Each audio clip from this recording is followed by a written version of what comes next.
Joining me right now is Georgia Congressman, member of the House Armed Services Committee, Austin Scott. Congressman, it's good to see you. Thanks very much for being here. I know that Joe Biden has not allocated a dime toward the border, as he's been talking about $80 billion for the IRS, more spending on COVID, more spending to Ukraine. Tell me about this most recent ask that he's talking about sending money to the border. It's honestly unbelievable, Maria. I don't understand how he can do the things he's done and in his sanctuary cities and his advocates in sanctuary cities do the things they've done, where they're offering free health care, free cell phones, free everything to people, and then turn around and blame Congress for this problem that's happening at the border. There were a lot of things that were done over the past several years. We were actually trying to stop this at smaller borders between Guatemala, Mexico, and other areas. And the Biden administration basically lifted all of the things that we were doing that had been effective in stopping the illegal immigration coming into this country. And if you think illegal immigration is not affecting you, look at the other numbers that are out, where we've had more drug overdoses from fentanyl in the last 12 months than we've ever had in the history of the country. Yeah. This is a drug that we didn't even really discuss just a few years ago, and it's coming across that border, Maria. So the Biden administration's been negligent in that. I expect House Republicans will take action on the border security piece of legislation very quickly, and I expect the Biden administration and the Democrats in the House, and I expect the Democrats in the Senate to object to that legislation. So it's hypocritical for them to say, we're going to see what Congress does about this, when we had actually reduced the flows of illegal immigrants into this country under the Trump administration. He basically lifted all of the rules that we had put in place, and now he wonders why this is happening.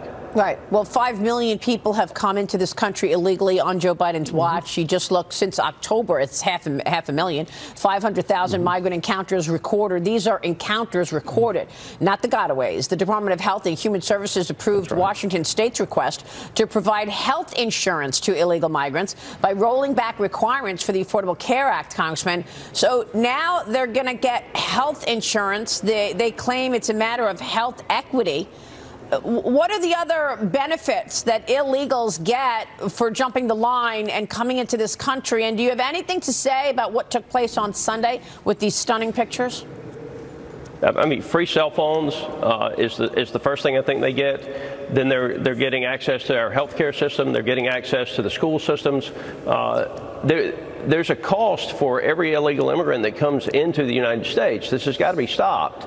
And if you look at the way the Biden administration and a lot of the mayors and the liberal governors in the country treat illegal immigrants, just versus the way they treat our National Guard that serves these states and our country, it's unbelievable, the discrepancies in the way our men and women in the Guard are treated versus an illegal immigrant that's coming to this country that we don't even know who they are.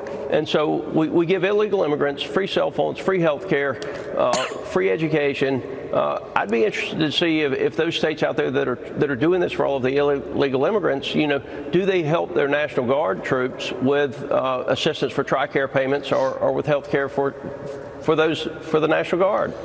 These pictures are stunning, Brian. No, I'm transfixed by these pictures. It's incredible. And you see the fires burning. You see just the masses of people. You mentioned it, the incentives that they have to go to the border. Look at this. Congressman, talk about border agents when Title 42 actually expires. Okay, this is just the run-up to it. When it actually happens, please explain what they are going to be dealing with on the ground at that point going forward. I have no idea. And I'll tell you, it looks like a tidal wave coming. And I don't understand why we are not doing things like they've done in Arizona, where they're using shipping containers and other things to create temporary borders to stop this madness. I've been to some of these other countries, and I'll tell you what the leadership of the other countries told me.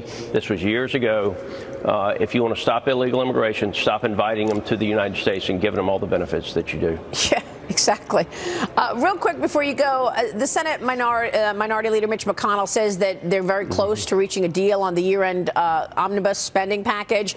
Others told us that there would be a continuing resolution until the new Congress takes over the 118th next year. Congressman, where are you on this? Are we going to see more spending stoking inflation? Yeah, so I'm absolutely a no vote. If you look at the agreement, they said the agreement was between Senate Republicans, Senate Democrats, and House Democrats. House Republicans are not being included in this. Just basic Econ 101, if it increases federal spending, it's going to increase inflation. The Fed is going to turn around and fight that inflation with higher interest rates. And that just means the working man is getting screwed once again by what's being done in Washington, D.C.